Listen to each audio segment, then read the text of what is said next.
We're here with Dr. Patrick Porter, and you are here at the Ultimate Wellness Conference. You just gave a speech all about brain optimization. So you have this amazing device, the BrainTap. Tell us about brain optimizing with BrainTap.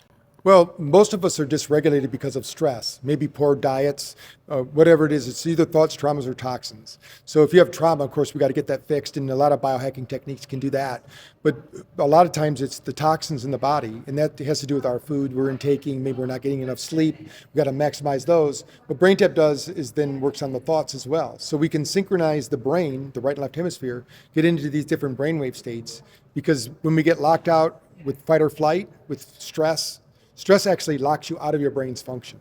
You have to, it collapses the brain. If you think of it as a wave, and you have an infinite field of possibility, but as soon as you're under stress, it collapses to be only reactionary, because under stress, you don't want to think. If there's a bear chasing you, you don't want to be creative. You just want to get out of there. And the body doesn't discern between if it's a bear or if it's just a text. It just knows, hey, this is the mechanism that's been used for hundreds of thousands of years, and the body does it. So we have to teach the brain to have more capacity for stress. And we do that through light, sound, and vibration. How can we detoxify the brain? So when you have stress, your body actually starts working against itself. It works best if we have full spectrum brainwave, which means we have gamma going, beta going, alpha, theta, delta. All these brainwaves should be going at one time, but there's a balance between them. So how we detoxify is we get into deep delta sleep. That's the number one way the brain detoxes. And it's also building up your neurotransmitter bank account at the same time. But they know that the body doesn't, it's like most of the body has the lymph system running throughout the whole body. But the brain, if you look at any physiology book before 2015, it stopped at the neck. But then scientists found during deep level 4 sleep, this part of the body, so think of it like an X-Men, a part of our body, our anatomy shows up during deep level 4 sleep, and the body detoxes. You might have experienced it if you've ever woke up at night and had sleep paralysis. This is when you basically woke up in the middle of a cleaning cycle, because you're taken offline while it does it, and just a small burst. And that's why when you look at your Oura ring or your Whoop or whatever, and you see the delta is just very low, we need to get anywhere between 45 minutes to an hour of deep sleep, and that will detoxify the brain, and 2 hours of REM sleep to reorganize the brain. And then we're gonna beat any score on these devices. You'll get a 90 score, 85 score by doing those things. What are your top 5 brain optimization habits? Well, number one is BrainTap. Using BrainTap to use it in the morning, the afternoon, and evening, depending upon. You don't have to do it all the time once you get flying straight. But at first we want you. It's just like getting an airplane off the ground. You got to get a lot more energy, and they're all different trainings. In the morning, we need the brainwave called SMR. Think about it like digital coffee. And stop drinking coffee in the morning. Drink it about 2 hours after you wake up, because it crushes the cortisol curve. If you give coffee to the brain before actually letting the brain do it for itself, just like digestive enzymes, you take them after your meal. You want your body to produce its own digestive enzymes, but then you put them in after the meal, so your body then has the assistance to digest the meal. If you put them in before the body doesn't produce its digestive enzymes, then you become dependent upon the digestive enzymes. Most people don't know that either. So, and then in the middle of the afternoon, your temperature is going to drop 2 degrees about 2 o'clock. This is a biological thing that happens to everybody because of the circadian rhythm. It's happening from codes sent from the sun to your body telling you to do that. What it's telling us is we need to take a nap, because these bodies were designed for the Serengeti. So, but we don't have time to take a nap. We're Americans. We want to thrive. We want to succeed. So we go. We don't have time to do that. So a 20-minute BrainTap session could be equivalent to a 4-hour nap.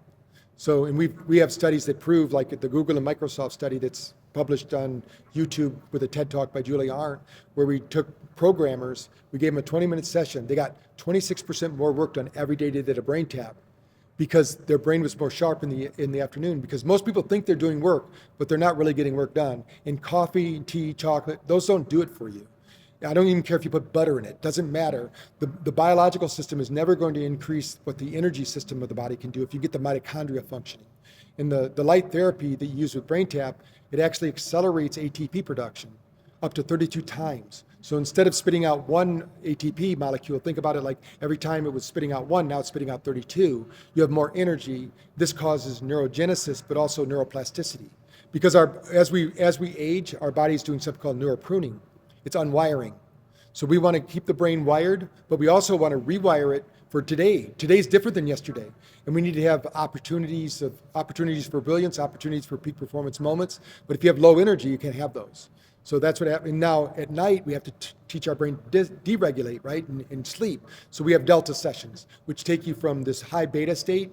And of course, you want to do any sleep protocol that you can do before going to sleep, like turning off lights 2 hours before going to bed, maybe using red light therapy before you go to bed or something like that. Not eating any solid foods, no alcohol, all those kind of things. Those are all really good things. But the number one thing is unwinding the nervous system.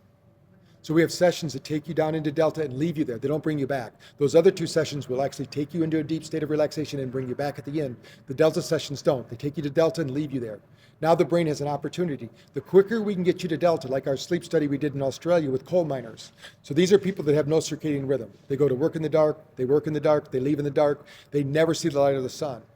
When we did our sleep study with them, we did a 2-week study before we actually started our study. The average coal miner was in bed 10 hours a day. They only got 1 minute of deep sleep, no REM, virtually no REM. So they were in bed for 10 hours, but they weren't sleeping. So being in bed does not equal sleep. So what we know, like I said, you have 1 hour of deep sleep, 2 hours of REM sleep. Within 3 weeks, the group using the headset were up to 70% sleep efficiency. Within 6 weeks, the group just using the app alone, with just the sound, not the light, they were getting the same place. So it's about training the brain to unwind during sleep. So that's really important. The number 2 thing you need to do is you need to take salted water, like take Celtic salts. In the morning, when you wake up, your brain has shrunk 3/4 of an inch from sleep. This is normal because it dehydrated. Your body was doing a lot of work. Most people don't realize during sleep, you do more neurological activity during sleep than you do when you're awake. So when you get up and do coffee, you just dehydrated your brain even more because coffee is a diuretic. So now I say you can have your coffee first thing in the morning, but you got to drink 3 times as much water first, because that coffee is going to run out the rest. You're going to dehydrate your brain even more. It's going to give you a synthetic jiff because it's got caffeine. But the reality is your body needs hydrogen. It needs water, and it needs salt. It needs minerals. So every glass of water you have, you should put a pinch of mineralized salt in it, because most people are mineral deficient. So that's hack number 2. Number 3 is add in walnuts or some kind of nuts and seeds, some omega-3s, maybe avocado in that. This is really important. In fact, they showed that just by adding 1 tablespoon of olive oil to your salads, like get rid of your salad dressing altogether. Put olive oil only on it, use Italian seasoning and salt and pepper, your brain will thank you for it. They've shown that it decreases the risk of dementia by 40%. Walnuts, they look like little brains. They have the omega-3s that your brain needs. So they feed your brain. So look for foods that are going to give you high strength omega-3s. Number 4, you need to exercise. You need to build muscle. Every one of the muscles in your body, the cells, they're like little pharmacies. They're making you feel good. We all know people that were negative, maybe they were lethargic, really not pleasant people, but they started exercising. And as soon as they got their body fit, they got the right mind, because your physiology affects your psychology and vice versa. But if your body is constantly struggling with stress and anxiety and you're eating a lot of sugar, then what happens is you can't change your mind. In fact, I just interviewed one of the top psychiatrists in a ketogenic diet, and they're reversing things like dementia, Alzheimer's, epilepsy, schizophrenia, all with diet, because our brain needs ketones. It doesn't need all these other foods. And number 5 is that you have to take time to do things that are fun. You have to do things that are creative. It's not all, when they say stop and smell the roses, have a good time, laugh, socialize. If you don't have connection, they say all addiction is isolation. So when you got to find the community. If you don't have a friend that you can call at 3 a.m, if you have a flat tire on the highway, you don't have a friend. Even if you have 5,000 of them on Facebook, it doesn't matter. You need people you can talk to, sit across from. Because like when we're talking here, we're not just talking on this level. Our cells are communicating together. And you either have friends that are drainers or gainers. So you want to be around the people, when you leave them, you feel charged. And those drainers, you can't treat them poorly, but don't plan on being with them. They want to be with you because they're going to steal your energy, like an energy vampire. We all have that friend that when they come in the room, it gets a little darker. You want to be the person that walks in the room, it's a little brighter. So, and that's what connection's about, being around people. And that's how our brain functions. And communicate, have a conversation.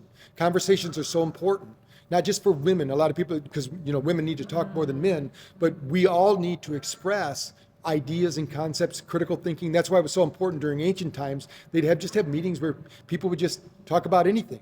Now we've lost that, because if we say we're this religion or that religion, or we're this political, that political, we get shut down, so people don't want to express themselves. That's one of the worst things for the brain. We need to be open-minded. I don't care what religion you are. I don't care what political faction you are. You have the right to have whatever you want, but I want to have a discussion with you to find out what your views are, because we have 8 billion people on the planet, and nobody thinks the same way, and nobody's going to fly in the same direction, but we need to harmonize and work together and build community.